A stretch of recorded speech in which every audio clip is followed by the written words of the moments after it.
ಆ ಒಂದು ಕ್ಷಣ. ಲೇಖಕರು ರಾಮಮೂರ್ತಿ ಸೋಮನಹಳ್ಳಿ, ಮಂಗಳೂರು. ಅಧ್ಯಾಯ 53.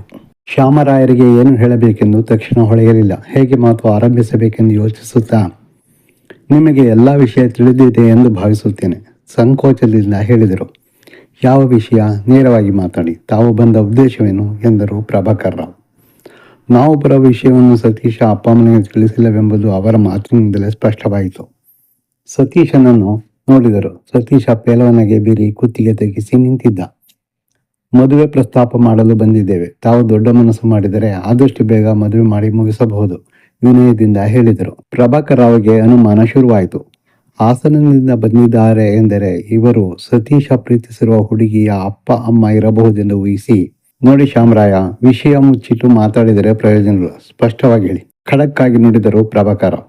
ಎಡವಟ್ಟಾಗಿದೆ, ಮೊದಲ ವಿವರ ತಿಳಿಸಬೇಕಿತ್ತು. ಸತೀಶ ತಪ್ಪಿಸಿದ್ದಾನೆ. ಅವನ ಮಾತಿಗೆ ಬೆಲೆ ನೀಡಿ ಬಂದಾಗಿದೆ. ವಿಷಯವನ್ನು ಮನದಟ್ಟು ಮಾಡುವುದು ಒಳ್ಳೆಯದೆಂದು ತೀರ್ಮಾನಿಸಿ, ನನ್ನ ಮಗಳು ಸುಜಾತ ಮತ್ತು ನಿಮ್ಮ ಮಗ ಸತೀಶ ಕಾಲೇಜಿನಲ್ಲಿದ್ದಾಗ ಸ್ನೇಹಿತರಾಗಿದ್ದವರು. ಈಗ ಮದುವೆ ಮಾಡಿಕೊಳ್ಳಲು ನಿರ್ಧರಿಸಿದ್ದಾರೆ. ಶ್ಯಾಮರಾಯರು ಮಾತು ಮುಂದುವರಿಸಿರುವುದನ್ನು ರಾವ್ ತಡೆದು ಏರು ಧ್ವನಿಯಲ್ಲಿ ಹೇಳಿದರು. ಅವರೇ ಎಲ್ಲ ನಿರ್ಧಾರ ಮಾಡಿದ ಮೇಲೆ ನನ್ನ ಅಭಿಪ್ರಾಯ ಕೇಳೋದೇನಿದೆ? ತಾವು ಎಲ್ಲ ಮಾಡಿ ಮುಗಿಸಿ ತಮ್ಮ ಕೋಪವನ್ನು ಹೊರಹಾಕಿದರು. ಪ್ರಭಾಕರ್ ರಾವ್ ಪ್ರತಿಕ್ರಿಯೆ ನುಡಿ ಅಳಿಕಿದರು ರಾಯರು. ಪತ್ನಿಯ ಮುಖ ನೋಡಿದರು. ಅವರ ಮುಖದಲ್ಲಿ ಆತಂಕದ ಛಾಯೆ ಕಾಣಿಸಿತು. ಹಾಗಲ್ಲ ಸ್ವಾಮಿ, ತಾವು ತಂದೆ ತಾಯಿಗಳು, ಮುಂದೆ ನಿಂತು ಮದುವೆ ಮಾಡಿಕೊಡಬೇಕು, ಕೈ ಮುಗಿದರು. ಮದುವೆ ಅನ್ನೋದು ಹುಡುಗಾಟವಲ್ಲ. ಅವರವರೇ ನಿರ್ಧಾರ ಮಾಡಿಕೊಂಡು ಮದುವೆ ಆಗೋದಾದರೆ ನಮ್ಮ ಅಗತ್ಯ ಕಂಡು ಬರೋದಿಲ್ಲ. ನಮ್ಮದೇ ಆದ ಆಸೆ ಆಕಾಂಕ್ಷೆಗಳು ಇರುತ್ತೆ. ನಮ್ಮ ಮನೆತನದ ಗೌರವ, ಪ್ರತಿಷ್ಠೆ, ಸಂಪ್ರದಾಯಕ್ಕೆ ತಕ್ಕ ಮನೆತನದ ಹುಡುಗಿ ನಮ್ಮ ಮನೆಗೆ ಸೊಸೆಯಾಗಿ ಬರಬೇಕು ಅನ್ನೋದು ನಮ್ಮ ಆಸೆ. ತಾವು ಯಾರೋ ಏನೋ, ಮಕ್ಕಳ ಮಾತು ಕೇಳಿ ಮದುವೆ ಪ್ರಸ್ತಾಪ ಮಾಡೋದು ಸರಿ ಅನ್ಸೋಲ್ಲ, ರಾವ್ ಕಟುವಾಗಿ ಹೇಳಿದರು. ಅವರ ಮಾತಿನಿಂದ ಶ್ಯಾಮರಾಯರಿಗೆ ಬೇಸರವಾಯಿತು. ಅವಮಾನ ಸಹಿಸಿಕೊಂಡು ರಾವ್ ಬಳಿ ಮತ್ತೆ ವಿನಂತಿಸಿದರು. ನಮ್ಮ ಪ್ರತಿಷ್ಠೆ, ಗೌರವಂತ ಮಕ್ಕಳ ಭವಿಷ್ಯ, ಆಸೆ ಆಕಾಂಕ್ಷೆಗಳನ್ನು ಬಲಿ ಕೊಡೋಣವೇ? ದಯಮಾಡಿ ಮಕ್ಕಳ ಅಭಿಪ್ರಾಯಕ್ಕೂ ಬೆಲೆ ನೀಡಿ ಕೈ ಮುಗಿದರು. ನನಗೆ ಪಾಠ ಮಾಡಬೇಡಿ. ನಮ್ಮ ಮನೆತನದ ಘನತೆ, ಗೌರವ, ಪ್ರತಿಷ್ಠೆ, ಸಂಪ್ರದಾಯ ಬಿಟ್ಟು ಮನೆಯ ಬಾಗಿಲಿಗೆ ಬಂದವರ ಜೊತೆ ಸಂಬಂಧ ಬೆಳೆಸೋದಕ್ಕೆ ಸಾಧ್ಯವಿಲ್ಲ. ತಾವು ಹೊರಡಬಹುದು, ರಾವ್ ನಿಷ್ಠುರವಾಗಿ ಹೇಳಿದರು. ರಾವ್ ಕಟು ನುಡಿಯಿಂದ ಅವಮಾನದಿಂದ ನೊಂದುಕೊಂಡರು ರಾವ್. ಅವಮಾನಿಸುವುದೇ ಅವರ ಗುರಿಯಾಗಿದೆ ಎಂಬ ಅನುಮಾನ ಮೂಡಿತು. ಮಹಾಲಕ್ಷ್ಮಿಯವರಿಗೆ ಜೀವವೇ ಹೋದ ಅನುಭವವಾಯಿತು. ಅಯ್ಯೋ, ಹಾಗೆ ಹೇಳಬೇಡಿ. ಒಬ್ಬರಿಗೊಬ್ಬರು ಜೀವ ಕೊಡುವಷ್ಟು ಪ್ರೀತಿಸ್ತಿದ್ದಾರೆ.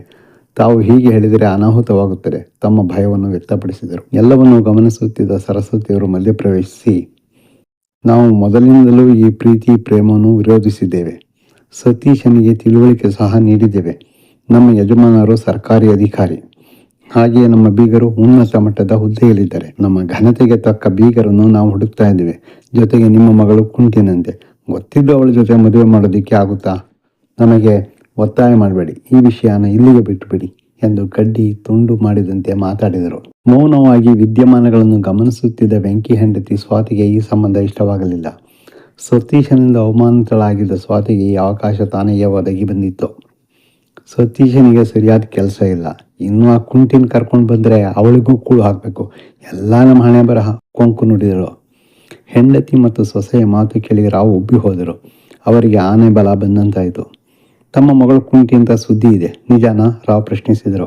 ಅಪ್ಪ ಅಮ್ಮ ಉದ್ದೇಶಪೂರ್ವಕವಾಗಿ ಅವಮಾನಿಸುತ್ತಿದ್ದಾರೆಂದು ಸತೀಶನಿಗೆ ಅನಿಸಿತು. ಸುಮ್ಮನೆ ಕುಳಿತುಕೊಳ್ಳಲು ಮನಸ್ಸು ಬರಲಿಲ್ಲ.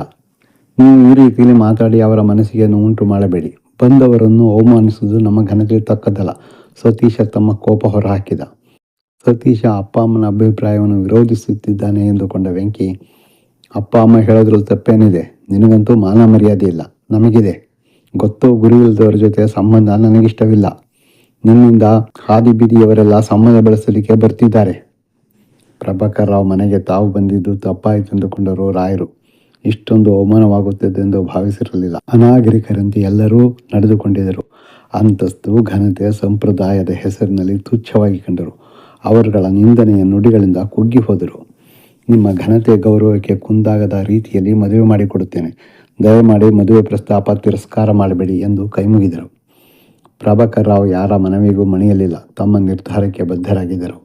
ಮಹಾಲಕ್ಷ್ಮಿಯವರು ಕಣ್ಣೀರು ಹಾಕುತ್ತಾ ಕೇಳಿಕೊಂಡರು. ಈ ಹಂತದಲ್ಲಿ ತಾವು ಹೀಗೆ ಹೇಳಿದರೆ ಹೇಗೆ? ಸತೀಶ, ಸುಜಾತಳ ಪ್ರೀತಿ ವಿಷಯ 4-6 ಜನಕ್ಕೆ ಗೊತ್ತಾಗಿದೆ. ನಮ್ಮ ಮಗಳ ಭವಿಷ್ಯಕ್ಕೆ ಕಲ್ಲು ಹಾಕಬೇಡಿ, ನಮಗೆ ತಲೆ ಎತ್ತಿ ಓಡಾಡದಂತೆ ಮಾಡಬೇಡಿ, ಪರಿಯಾಗಿ ಬೇಡಿಕೊಂಡರು. ನೀವು ಮಾಡಿರೋ ಎಡವಟ್ಟಿಗೆ ನಮ್ಮ ಮೇಲೆ ಗೋಗು ಕೂರಿಸಬೇಡಿ. ನಿಮ್ಮ ಮಗಳನ್ನು ಹದ್ದು ಬಸ್ತಿನಲ್ಲಿ ಇಡಬೇಕಿತ್ತು. ನಮ್ಮ ಮಗನ ಹಿಂದೆ ತಿರುಗೋಕ್ಕೆ ಬಿಡಿ ಅಂತ ನಾವು ಹೇಳಿದ್ವಾ? ರಾವ್ ಪ್ರಶ್ನಿಸಿದರು. ಅಪ್ಪ, ನೀವು ಅವರಿಗೇನು ಹೇಳಬೇಡಿ. ಸಾಧ್ಯವಾದರೆ ಗೌರವ ಕೊಟ್ಟು ಮಾತಾಡಿ, ಇಲ್ಲ ಅಂದರೆ ಸುಮ್ಮನಿರಿ. ಸತೀಶ ಬಾಯಿ ಹಾಕಿದ. ಮಗ ಮಧ್ಯಪ್ರವೇಶಿ ಅನುಚಿತವಾಗಿ ನಡೆದುಕೊಂಡಿದ್ದನ್ನು ರಾವ್ ಸಹಿಸಲಿಲ್ಲ. ನೀನೊಬ್ಬ ಅವಿವೇಕಿ, ಬಾಯಿ ಮುಚ್ಚಿ ಕೂತ್ಕೋ. ಯಾರು ಏನೇ ಹೇಳಲಿ ಸಂಬಂಧ ನಮ್ಮ ಮನೆತನಕ್ಕೆ ತಕ್ಕದ್ದಲ್ಲ, ರಾವ್ ಹೇಳಿದರು. ನೀವು ಒಪ್ಪಿಬಿಡಿ, ನಾನು ಅವರ ಮಗಳನ್ನು ಮದುವೆ ಆಗ್ತೀನಿ. ಸತೀಶ ಧೈರ್ಯವಾಗಿ ತನ್ನ ನಿರ್ಧಾರ ತಿಳಿಸಿದ. ಮಗನ ಮಾತು ಕೇಳಿ ರಾವ್ ಅಹಂಗೆ ಪೆಟ್ಟು ಬಿತ್ತು. ಅವಮಾನದಿಂದ ಸಿಟ್ಟು ನೆತ್ತಿಗೇರಿತು. ನೀನು ಹುಡುಗಿನೇ ಮದುವೆ ಆಗೋದೇ ಆದರೆ ನಿನಗಾಗಲಿ ನಿನ್ನ ಹೆಂಡತಿಗಾಗಲಿ ನಮ್ಮ ಮನೆಯಲ್ಲಿ ಜಾಗವಿಲ್ಲ ಎಂದು ಎಚ್ಚರಿಕೆ ನೀಡಿದರು. ಸತೀಶ ಮೊದಲೇ ಊಹಿಸಿದ್ದ. ಅವನಿಗೆ ಅಪ್ಪ ಅಮ್ಮನ ನಿರ್ಣಯ ಕೇಳಿ ಏನೂ ಅನಿಸಲಿಲ್ಲ. ನೀವು ಏನೇ ನಿರ್ಧಾರ ಕೈಗೊಂಡರೂ ನಾನು ಹೆದರುವುದಿಲ್ಲ. ಇವರ ಮಗಳನ್ನೇ ನಾನು ಮದುವೆ ಆಗೋದು, ನಿರ್ಧಾರ ಪ್ರಕಟಿಸಿ ಶ್ಯಾಮರಾಯರಿಗೆ ಕೈ ಮುಗಿದು ಹೇಳಿದ. ಅಂಕಲ್, ಇವರಿಗೆ ಪ್ರತಿಷ್ಠೆ ಅಂತಸ್ತು ಅನ್ನೋ ಭೂತ ಮೆಟ್ಟಿದೆ. ಮಕ್ಕಳ ಆಸೆ ಆಕಾಂಕ್ಷೆಗಳಿಗೆ ಬೆಲೆ ಕೊಡುವ ಜನರಲ್ಲ. ಇಂತಹವರ ಜೊತೆ ಬಾಳೋದು ನನಗೂ ಇಷ್ಟವಿಲ್ಲ. ಇವರ ಹಿಂಗಿನ ಅರಮನೆ ನನಗೆ ಬೇಡ. ನಾನು ಬದುಕಿ ಬಾಳಿ ತೋರಿಸ್ತೀನಿ, ನೀವು ಧೈರ್ಯವಾಗಿ ಹೋಗಿ ಎಂದು ಅವರಿಗೆ ಧೈರ್ಯ ತುಂಬಿ ಕಳುಹಿಸಿದ. ಮಗ ಈ ರೀತಿಯಲ್ಲಿ ಅವಮಾನ ಮಾಡುತ್ತಾನೆ ಎಂದು ರಾವ್ ದಂಪತಿಗಳು ಭಾವಿಸಿರಲಿಲ್ಲ. ಅನಿರೀಕ್ಷಿತ ಅವಮಾನದಿಂದ ರಾವ್ ಬಸುಗುಡುತ್ತಿದ್ದರು. ನಾಳೆಗೆ ಮುಂದುವರಿಯುವುದು. ಆಡಿಯೋ ಕೇಳಿ ಅಭಿಪ್ರಾಯ ತಿಳಿಸಿ, ಶೇರ್ ಮಾಡಿ ಮತ್ತು ಈ ಚಾನಲನ್ನು ಸಬ್ಸ್ಕ್ರೈಬ್ ಮಾಡಿಕೊಳ್ಳದಿದ್ದಲ್ಲಿ ದಯವಿಟ್ಟು ಸಬ್ಸ್ಕ್ರೈಬ್ ಮಾಡಿಕೊಳ್ಳಿ. ಕಾದಂಬರಿಯನ್ನು ಓದಲು ಪುಸ್ತಕ ಬೇಕಾಗಿದ್ದಲ್ಲಿ Saraswati paradise Mysuru, mobile number 944480377762 ಇವರನ್ನು ಸಂಪರ್ಕಿಸಿ. ಧನ್ಯವಾದಗಳು.